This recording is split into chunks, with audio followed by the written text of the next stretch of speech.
सावेडी उपनगरातील गुलमोहर रस्ता येथील बांधकाम साईटवरील प्लंबिंग आणि इतर साहित्याची चोरी करणाऱ्या तिघांना स्थानिक गुन्हे शाखेच्या पोलिसांनी अटक केली। त्यांच्याकडून 2,24,200 रुपये किमतीचा माल हस्तगत केला आहे। अभिमन्यू विलास कुसळकर, कृष्णा सुजय कुऱ्हाडे, अजय रुस्तुम शिंदे अशी त्यांची नावे आहेत। बांधकाम व्यावसायिक मकरंद कृष्णाजी देशपांडे यांचे किर्लोस्कर कॉलनी गुलमोहर रस्ता येथे बांधकाम चालू असलेल्या ठिकाणावरून अज्ञात व्यक्तींनी 2,51,000चे साहित्य चोरून नेले होते। या प्रकरणी देशपांडे यांनी 29 मार्च रोजी दिलेल्या फिर्यादीवरून तोपखाना पोलीस ठाण्यात गुन्हा दाखल करण्यात आला होता।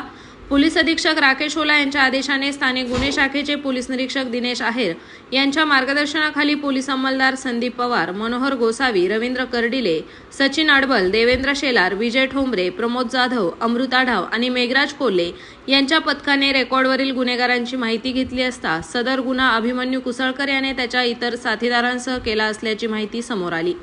पोलिसांनी त्यांच्यासह त्याच्या साथीदारांना सावेडी नाका परिसरातून ताब्यात घेतले। त्यांनी गुन्ह्याची कबुली देत मुद्देमाल काढून दिला आहे।